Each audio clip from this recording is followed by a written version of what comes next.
ऊबड़ खाबड़ सी रोड है थोड़ी सी, अगर देखोगे तो दिखेगी सिंपल सी, लेकिन है ये ऊबड़ खाबड़। तो बाइक कुछ इस तरीके से हिलती है। 30 पे सेकंड पे आता हूँ और ये थ्रॉटल देता हूँ। ये है यामाहा का इंजन। जब हम मार्केट में जाते हैं एक मोटरसाइकिल लेने, हमारी फर्स्ट मोटरसाइकिल होती है फिर सेकंड, तो बहुत ज़्यादा कन्फ्यूजन होती है कि यार अब स्विच किस पे करें, एक ऐसी स्पोर्टी मोटरसाइकिल पे स्विच करें या फिर क्रूज़र पे। और ये 125 सीसी की बाइक लें या फिर 150 सीसी की। तो आज मैं 2 बाइक्स लेके आया हूँ और उसमें पहली नहीं दूसरी बाइक है हमारे पास में यामाहा की XSR 155। ये बाइक एक क्रूज़र मोटरसाइकिल है, न्यू रेट्रो डिज़ाइन के साथ है। लेकिन ये है होंडा CB 125 हॉर्नेट और ये हॉट सेलिंग बाइक है, बट इसमें भी कुछ प्रॉब्लम है और उसमें भी कुछ प्रॉब्लम है, लेकिन दोनों में अच्छाइयाँ भी हैं। तो सबसे पहले सुनते हैं इसका साउंड। तो पहले स्टार्टिंग में क्या दिखता है हमें होंडा की टेक्नोलॉजी, कैसे सुनो। इंटीग्रेटेड मोटर, आराम से स्टार्ट हो जाती है बाइक। साउंड हल्का सा रैप किया जाए तो बेसी साउंड है, साउंड में स्मूथनेस है, कोई भी खड़खड़ाहट या फिर शार्पनेस नहीं है। बट ये 125 सीसी की है और ये एयर कूल्ड है, इसमें कोई भी ऐसा लिक्विड कूलिंग वाला ऑप्शन नहीं है। लेकिन ये 45 किलोमीटर पर लीटर की माइलेज दे सकती है। और वहीं यामाहा SXR में लिक्विड कूलिंग है, इलेक्ट्रॉनिक्स ज़्यादा है। कितने पैसे ज़्यादा हैं? 35,000 रुपये के आसपास है एक शोरूम प्राइजेस के अंदर। और अगर ऑन रोड की भी बात करें तो इतना ही पड़ रही है बाइक। लेकिन अगर इसको स्टार्ट करें तो इसमें सेल्फ मोटर है जो कॉल होती है, बीच में सी का साउंड आता है। और अगर इसको रेप किया जाए तो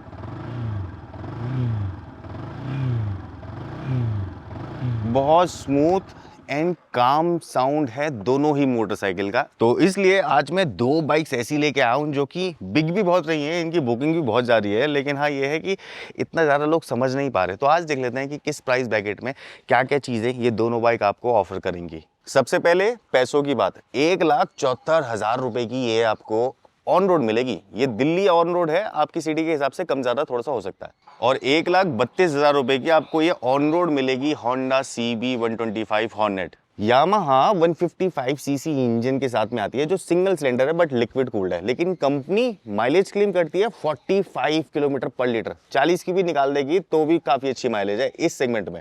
वही होंडा CB 125 में सिंगल सिलेंडर इंजन ही है, लेकिन ये एयर कूल्ड है और ये माइलेज क्लेम करती है कंपनी की तरफ से 49 किलोमीटर पर लीटर की। हाँ ये 45 वाली दे देगी आपको। लेकिन कुछ चीज़ें ऐसी हैं जो दोनों बाइक्स में सेम है, वो मैं बताता हूँ। जैसे कि ये upside down suspension golden colour की काफ़ी कूल लगती है, चलाने में भी बाइक ज़्यादा स्टेबल होती है और परफॉर्मेंस वाइज भी अच्छी मानी जाती है।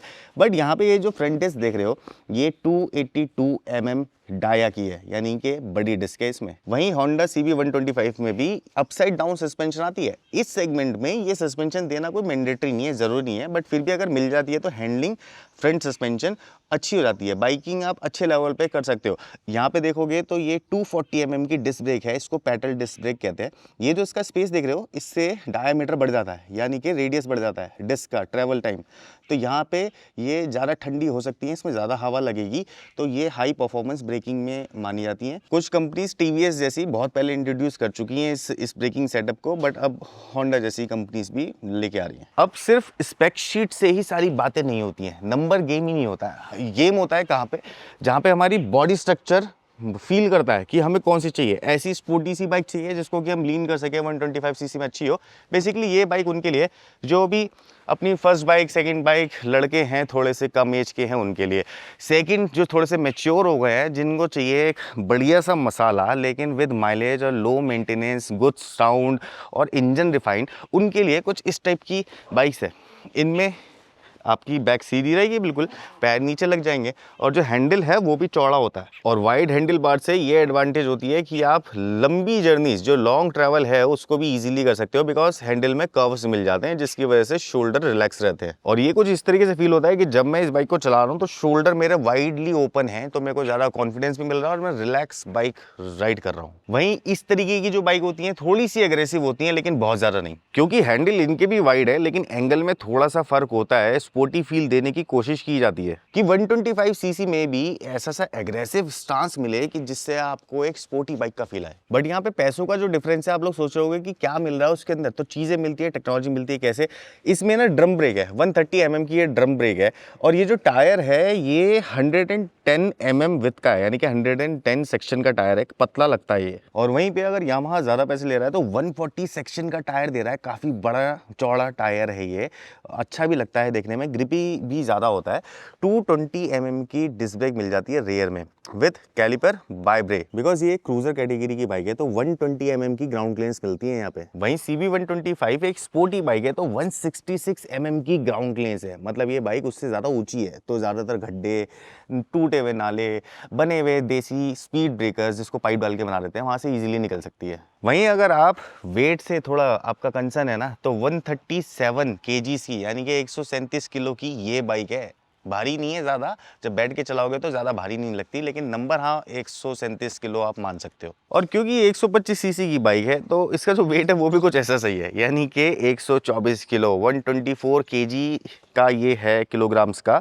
ये भी ऐसा कुछ फील नहीं होती कि लाइट है या फिर भारी है, चलाओगे प्रैक्टिस हो जाएगी तो ये वेट कोई मैटर ही नहीं करते। अब दोनों की माइलेज में ज़्यादा भी फर्क नहीं है, जैसे कि एक 49 दे रही है, एक 45 दे रही है, वाली 45 दे रही है, इसमें 10 लीटर्स का फ्यूल टैंक मिलता है। वहीं पे जो बाइक 49 किलोमीटर्स का माइलेज कंपनी जो क्लेम कर रही है उसमें आपको 12 लीटर्स का फ्यूल टैंक मिलता है, मतलब इससे आप ज़्यादा दूर तक जा सकते हो, बिकॉज पेट्रोल भी ज़्यादा आएगा, रेंज भी ज़्यादा है।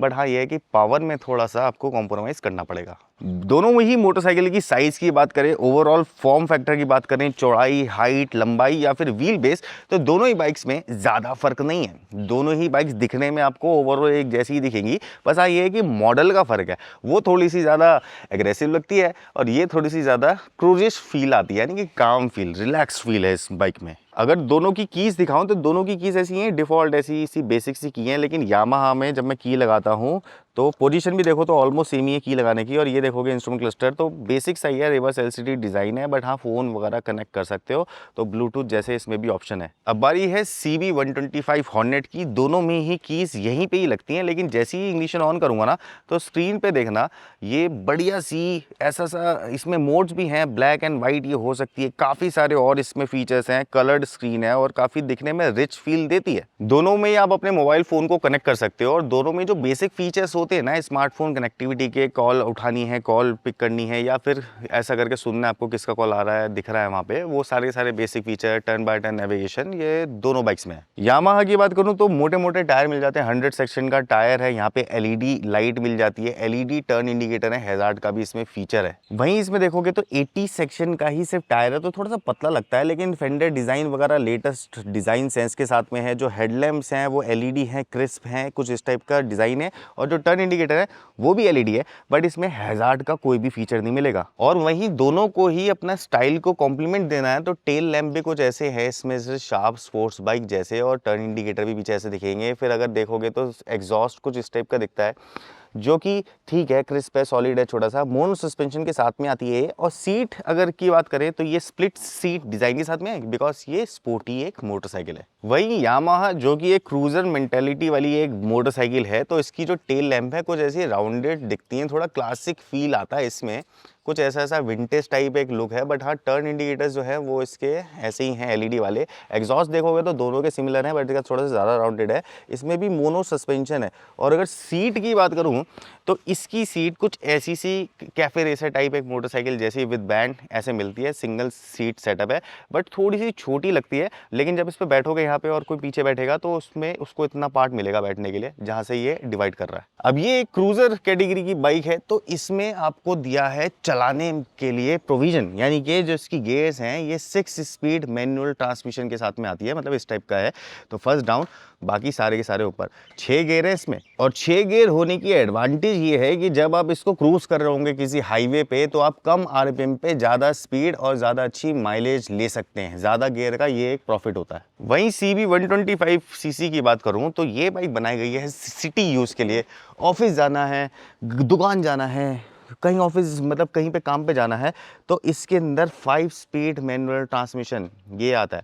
अब 5 स्पीड में कुछ एडवांटेज होती हैं, जैसे कि short gearing ratio, aggressive biking और इस इंजन की पावर को अच्छे से रेयर व्हील पे लाने में जो हेल्प मिलती है वो 5 गियर ट्रांसमिशन से मिल जाती है, बिकॉज वहाँ पे जो गियर के साइजेस होते हैं वो थोड़े से बड़े होते हैं। अब क्योंकि ये सिटी ड्राइव वाली बाइक है तो इसके अंदर पावर आउटपुट भी आपको 11 bhp के आसपास मिल जाती है एट 7500 आरपीएम पर। अगर इसको पीएस में कन्वर्ट करें तो 11.14 पीएस की पावर मिलेगी।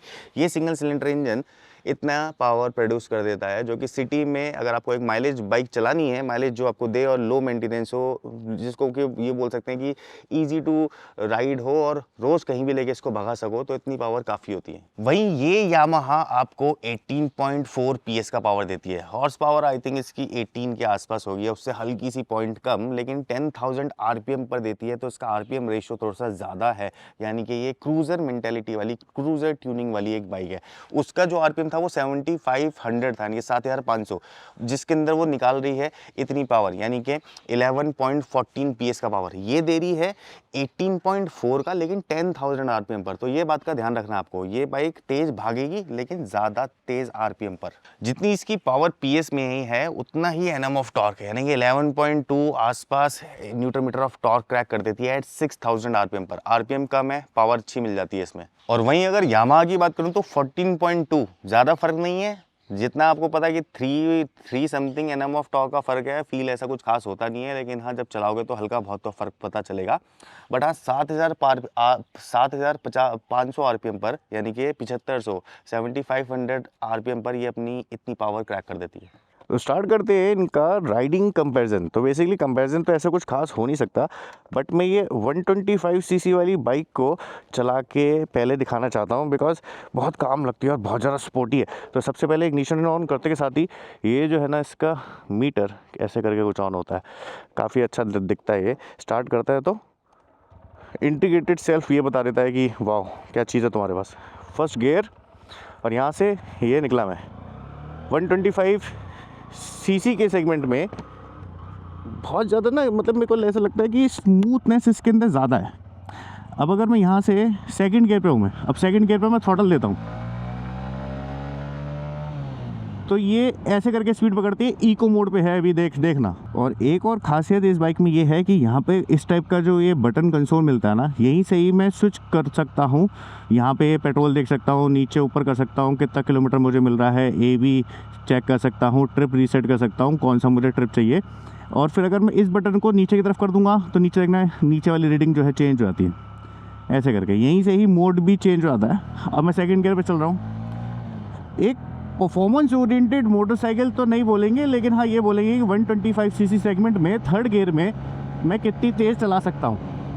तो यहाँ पे मैं 80 की स्पीड तक पहुँचा, बट अभी भी मैंने फुल 100% एक्सेलरेशन यहाँ पे नहीं दिया। ये एक ऐसी सी बाइक है जो कि आपको माइलेज भी देगी with good amount of traction and torque. अभी इस रोड पे मैं आपको दिखाऊंगा कि first gear, second gear, third gear and fourth gear में गियर रेशो क्या मिलता है। फर्स्ट गियर, ओ भाई, second gear almost 55, 58। Third gear almost 80, और ये फोर्थ गियर वाओ 88, 90। तो मतलब अगर आपके पास में पांचवी गियर भी है तब भी आप इससे काफ़ी अच्छी स्पीड ले सकते हो। ऐसा नहीं है कि इसमें 6 गियर की कोई कमी है, ऐसा लगता भी नहीं, फील भी नहीं होता। हैंडलिंग की अगर बात की जाए तो हैंडलिंग के मामले में काफ़ी क्रिस्प लगती है मुझे ये बाइक। बहुत तेज़ तरार हैंडलिंग नहीं है, इट मीन्स कि बहुत ज़्यादा एक्यूरेसी के साथ में नहीं है, लेकिन हाँ 125 सीसी सेगमेंट में जिस तरीके की हैंडलिंग होनी चाहिए उस तरीके की है। लो एंड टॉर्क थर्ड गियर पे उठा रहा हूँ मैं। अब इसको और ज़्यादा स्लो कर लेते हैं। अब यहाँ पे देखते हैं कि अगर मैं 20 की स्पीड पे हूँ और मैं अगर सेकंड गियर पे हूँ, 15 की स्पीड, यहाँ से 20 की स्पीड सेकंड गियर, कुछ ऐसा उठेगा। और इसको थोड़ा सा और भगाया जाए अगर सेकंड पे तो कुछ इस तरीके से उठती है।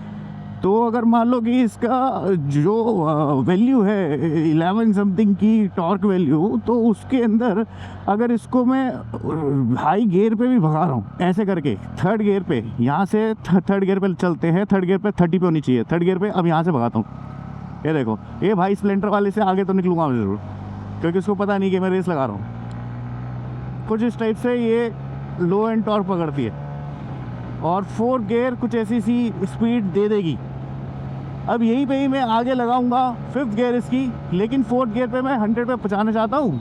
ऐसे करके पहुँची तो है नहीं, लेकिन 96 पे आ गई है।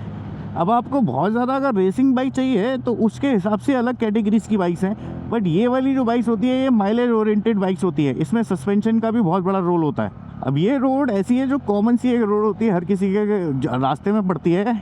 ऊबड़ खाबड़ सी रोड है थोड़ी सी, अगर देखोगे तो दिखेगी सिंपल सी, लेकिन है ये ऊबड़ खाबड़। तो बाइक कुछ इस तरीके से हिलती है, कैमरा भी हिलता हुआ दिख रहा होगा थोड़ा बहुत, बट जो बंदा जो बैठेगा इस पर, जो राइडर होगा, वो थोड़ा कॉन्फिडेंट फील करेगा बिकॉज ऑफ इसकी अपसाइड डाउन सस्पेंशन। और यहाँ पे फुल थ्रॉटल देते हैं एक बारी 3rd गियर पे, 4th गियर। तो जब इसकी गियर बढ़ेगी ना, 4th गियर पे जब ये आएगी ना, तो अपनी पूरी की पूरी पावर चूसने के बाद आपको दे देगी। ऐसा नहीं है कि इसके पास में पावर बचती है, वो तो अगर आपके पास, जैसे अभी मेरे पास में लंबा रास्ता नहीं है, लेकिन अगर आपके पास में कोई लंबा रास्ता हो तो आप 5th गियर लगा के थ्रॉटल देते रहो और ये सोचो कि ये कितनी स्पीड पे जा सकती है। इसका एग्जांपल एक बार हम आगे भी लेंगे। ओके, यहाँ से स्टार्ट करते हैं। 3 2 1 गो। 2nd मैं हाईली शिफ्ट करूँगा, 3rd and 4th and 5th। वाह, इतनी देर तक बाइक चलाने के बाद में भी अगर मैं 100 तक नहीं पहुंच पा रहा हूं, तो आपको ये समझना है कि ये एक ऐसी अफोर्डेबल मशीन है जो आपको रिलायबिलिटी देती है, होंडा का भरोसा देती है, माइलेज अच्छी दे देगी, और हाँ, साउंड वाइज, इंजन वाइज काफ़ी प्रॉपर एक मशीन है। बट इसका टर्निंग रेडियस कैसा है वो भी तो देखने वाली बात है, या फिर ब्रेक। तो चलो एक बारी मैं आपको इसका ब्रेक दिखाता हूँ कि किस टाइप की इसकी ब्रेक्स है। यहाँ पे एक बारी ब्रेक करेंगे खाली जगह पे, 3 2 1, और ये ब्रेक ड्रम ब्रेक है ना, तो मैंने इसलिए थोड़ा कंट्रोल पे किया है। अब यहाँ पे एक बार इसकी और ब्रेकिंग चेक कर दूंगा मैं, जो कि इसको मैं लेके जाऊँगा ऑलमोस्ट 50 पे ब्रेक करके देखता हूँ कि ये किस टाइप से ब्रेक करती है। 3 2 1 गो। पहले थोड़ा सा चलाते हैं इसको, स्पीड में लेके चलते हैं। अब ये जो कार खड़ी है इसके आगे स्पेस है, यहाँ पे हम इसकी ब्रेक करेंगे, दोनों ब्रेक्स। तो पीछे जो है ABS की कमी फील हो जाती है इसमें, बिकॉज पीछे से बाइक जो है हल्की टू कर देती है, फ्रंट में स्टेबल रहती है बाइक। तो चलो, जैसे मैंने बताया कि इसमें कुछ सीन दिखाए आपको, इसके कुछ सीन दिखाए, तो अब वैसे जो एक्चुअल है वो मैं इसका स्टार्ट कर रहा हूँ। यहाँ से जैसे इसका इग्निशन ऑन करता हूँ ना, स्क्रीन पर थोड़ा सा और काम करना चाहिए था। वैसे स्क्रीनें दिख जाती है डे लाइट में भी, बट थोड़ा सा और अच्छी इम्प्रूवमेंट इसमें हो सकती थी। इसको स्टार्ट करते हैं। सेल्फ का साउंड आता है, बाइक में कोई प्रॉब्लम नहीं है, बस ये सेल्फ का साउंड आता है, और ये हैंडल वगैरह जो है इसकी वजह से स्टांस भी अच्छा मिल जाता है। इसको लेके चलते हैं रोड पे, ये रेडी। अच्छा, इसमें पावर आउटपुट ज़्यादा है ना बाइक में, तो इसकी वजह से एक एडवांटेज ये है कि इसमें गियर रेशो थोड़ा सा अच्छा मिल जाता है, हेल्दी गियर रेशो है। अब मैं जैसे यहाँ से 2nd गियर लगाता हूँ तो मुझे फील लग नहीं रहा है कि अभी मेरे को 2nd गियर लगानी जरूरत है। भगाऊँ एक बार 2nd पे, तो मैं 30 पे लेता हूँ, यहाँ से 30 पे 2nd पे आता हूँ और ये थ्रॉटल देता हूँ। ये है यामाहा का इंजन। अब पावर आउटपुट दोनों में ही ज़्यादा है और इसके अंदर उससे ज़्यादा है, तो ऑब्वियस है कि भाई ये अच्छे से ही चलेगी। लेकिन ओवरऑल देखा जाए एक बाइकर पॉइंट ऑफ व्यू से, तो दोनों बाइक अपना जो इंजन का जो रेशियो है वो देती है। ये थोड़ी सी सटल बाइक है, उसमें थोड़ी सी हेडलाइट थोड़ी सी चेंज करनी चाहिए होंडा को, वहाँ पे एक फैक्टर आ जाता है। बट ओवरऑल अगर बात की जाए फॉर्म फैक्टर की या फिर एक राइड क्वालिटी की, तो राइड क्वालिटी दोनों में अपनी अलग है। इसमें थोड़ा सा क्रूज़र पॉइंट ऑफ व्यू से आप देखो इसको, उसको थोड़ा सा ऐसा देखो स्पोर्टी पॉइंट ऑफ व्यू से, but cruiser point of view से मैं देखूँ तो बहुत रिलैक्स मोटरसाइकिल है ये। एक बार इसको भगा के देखते हैं। 3rd गियर पे बहुत जल्दी पकड़ लेती है स्पीड, और इसका साउंड भी काफ़ी अच्छा है, थोड़ा सा शार्प है। उस जो CB125 है उसमें थोड़ा सा बेसी साउंड है, बट यहाँ पे थोड़ा सा शार्प साउंड मिलता है। अब डुअल चैनल ABS होने की वजह से यहाँ पे एक और एडवांटेज मिल जाती है। इसी चीज़ जो कि आपसे जो है वो 30-35 हज़ार रुपये एक्स्ट्रा लिए जा रहे हैं। 1st गियर, यहाँ पे एक बार गियर चेक करूँगा। 1st गियर पे मैं हूँ, 3 2 1 गो। 1st गियर, ये गियर चेक करी। 2nd पॉप लेती है बाइक। 3rd कुछ इस तरीके से। तो 3rd गियर पे ही मैं अपने इंटरनल रास्ते पे 71 की स्पीड पे हूँ। कुछ इस टाइप से ये लेती है। नाइस। थर्ड पे आप 80 पे भी पहुंच जाते हो। और अगर इसके टर्निंग रेडियस की बात की जाए क्रूज़र मोटरसाइकिल होने के बाद में भी, तो यहीं से एक बार इसको मैं मोड़ के भी दिखाऊंगा। ये जो टर्न है काफ़ी नैरो है, यहाँ से ये गाड़ियाँ जा रही हैं। तो अब यहाँ से मतलब बहुत ज़्यादा नैरो नहीं है तो ये फार्म हाउस का फ्रंट ही, बट इसको ऐसे मोड़ा तो ये छोटा सा ही टर्निंग रेडियस है। लेट्स से इन केस अगर आपको स्पीड में ब्रेक मारने की ज़रूरत पड़ जाए तो क्या होगा, तो यहाँ से थोड़ी सी स्पीड करूँगा मैं, बढ़ाऊँगा और एक पोल पे जाके जहाँ पे ये ग्रीन कलर का बोर्ड लग रहा है मेरे को यहीं पे रुकना है। 49 पे हूँ तो कुछ ऐसे करके रुक जाएगी और मैं पोल के पास हूँ। देखो ये रहा पोल ग्रीन कलर का। ब्रेकिंग बहुत बढ़िया है, हैंडलिंग बहुत बढ़िया है, सस्पेंशन दोनों की बहुत बढ़िया है। बस CB 125 के अंदर जो डुअल चैनल ABS नहीं मिलता वो एक अलग बात है। बाइक की परफॉर्मेंस उसकी भी बहुत बढ़िया है। और ये ओवरऑल जो दोनों ही बाइक्स हैं, दोनों ही बाइक्स आपको रोज़ कम्यूट करने में काफ़ी हेल्प कर सकती हैं और बहुत ज़्यादा मज़ा भी आएगा आपको इन दोनों को चला के। इन दोनों बाइक्स को मैं ऑलरेडी काफ़ी बारी चला चुका हूँ। आज का ये जो वीडियो था ये था कंपैरिजन का, पैसों का कंपैरिजन, पावर का कंपैरिजन और बेसिकली स्टांस का कंपैरिजन। देखा जाए तो दोनों ही बाइक की कैटेगरीज अलग है, पैसा रुपया अलग है, पावर डिफरेंस है। लेकिन जब कोई एक एक्चुअल बाइकर या फिर एक एक्चुअल एंथुजियास्ट बंदा जब बाइक खरीदने के लिए जाता है तो वो 30-35 हज़ार रुपये का सोचता नहीं। अगर वो क्रूज़र में जाना चाहता है या फिर वो इस टाइप की बाइक में जाना चाहता है 125 सेगमेंट में, रोज़ ऑफिस जाना है, इंस्टीट्यूट जाना है, कॉलेज जाना है या आसपास चलानी है या फिर न्यू जॉब ज्वाइन किया आपने, तो आप ये बाइक को ज़रूर लो। मैं तो कहूँगा कि काफ़ी ज़्यादा रिकमेंडेड है। वैसे हीरो वगैरह की भी है बट ये भी रिकमेंडेड है बिकॉज ये ना बहुत स्मूथ है। देखते हैं हम इंजन्स वगैरह तो ठीक होते हैं, माइलेज पे चलते हैं, खड़ खड़ खड़ खड़ खड़ का साउंड देते हैं। होंडा के इंजन्स ना बहुत स्मूथ होते हैं। एक मेरे को ये यामाहा का इंजन, जैसे इन्होंने FZ बनाई और बाकी इनकी फेज़र वगैरह आई थी तो उसी कैटेगरी का ये वाला भी इंजन है, ये भी बहुत ज़्यादा स्मूथ है इंजन। सीरियसली इंजन में कोई वो नहीं है। ओवरऑल दोनों ही बाइक का जो करैक्टर है वो डिफरेंट है। ये थोड़ी क्रूज़र की कैटेगरी में आ जाती है। अगर आपकी बाइक में पेन होता है तो ये वाली लो, और अगर आपकी बाइक में पेन नहीं होता और अगर आपको स्पोर्टी दिखना है तो फिर ये वाली आप ले सकते हो। हमारे वीडियो बनाने का जो मेन जो कारण था वो ये था कि ओवरऑल बाइक्स में क्या क्या डिफरेंसेस लगे। आपको ये वीडियो कैसा लगा और हमारी मेहनत कैसी लगी उसके लिए आप प्लीज़ कॉमेंट करके अपनी राय बताएं। और हाँ, ये भी लिख देना कॉमेंट में कि आप अपनी कौन सी बाइक अभी करंटली चला रहे हो और किस बाइक का आपका सपना है खरीदने का। मैं उसके ऊपर ज़रूर एक कंटेंट बनाऊंगा। नेक्स्ट वीडियो मिलते हैं, तब तक के लिए बाय बाय।